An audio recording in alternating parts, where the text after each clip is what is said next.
Hey, salut à toi et bienvenue dans la cuisine de Clément. Aujourd'hui, on va faire une recette spéciale parce que c'est une recette que je fais en collaboration avec l'application qui s'appelle Save It. Elle est disponible sur l'Apple Store et aussi sur Android. Et elle te permet de gérer au mieux tes fonds de frigo, tes placards. Elle te crée tes listes de courses si tu as besoin et te propose des recettes avec ce que tu as justement dans ton frigo ou ton placard. Donc aujourd'hui, j'ai décidé de faire des petits muffins à la peau de banane et à la noisette.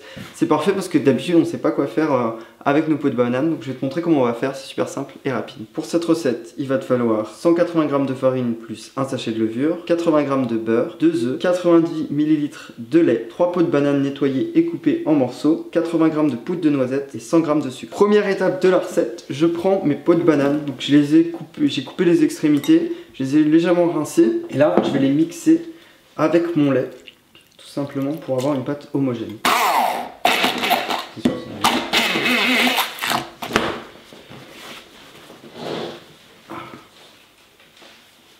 J'en ai partout. C'est génial. Ah.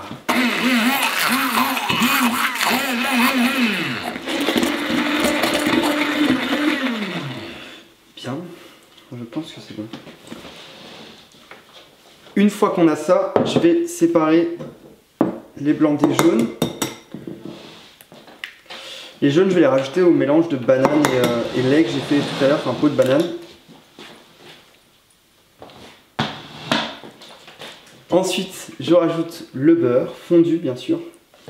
Et là, je vais mélanger pour avoir une pâte homogène, tout simplement. Une fois que j'ai ça, je rajoute ma levure et ma farine. On peut le tamiser pour que ce soit plus simple et éviter les grumeaux. Je vais mélanger. Et je vais rajouter mon sucre également.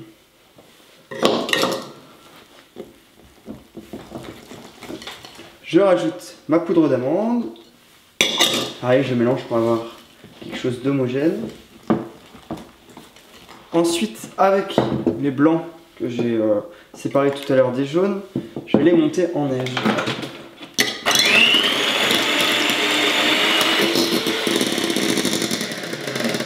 Ça fait du bien quand ça s'arrête. Une fois que mes blancs sont bien montés, je préchauffe mon four à 180 degrés.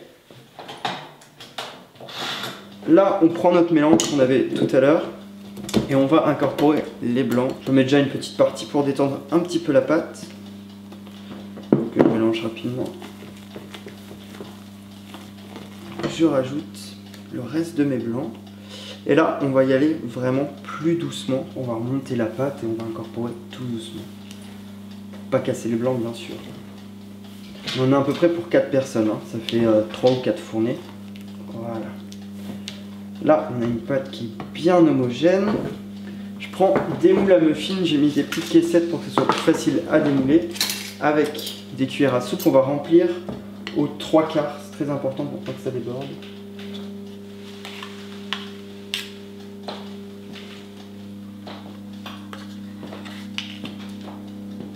Là, j'essuie mon moule. J'en ai foutu partout. Et j'enfourne à peu près 25 à 30 minutes. À feu chaud, bien sûr. Et voilà. La recette est terminée. Je vais pouvoir goûter ces super muffins à la peau de banane. J'avoue que ça m'intrigue un petit peu de savoir quel goût ça a. Non, c'est plutôt bon. Le goût de banane est plus subtil. On sent bien le goût de noisette. C'est vraiment... Puis c'est légèrement fondant. C'est une top recette. Chapeau, ça vite. Merci à tous d'avoir suivi cette recette de la cuisine de Clément. Je mets toutes les infos sur Save It dans la barre d'infos tout simplement. Tu peux liker la vidéo si ça t'a plu, tu peux même t'abonner. Quant à nous, on se retrouve vendredi cette fois-ci pour une nouvelle vidéo de recette aussi avec Save It. Très bonne journée.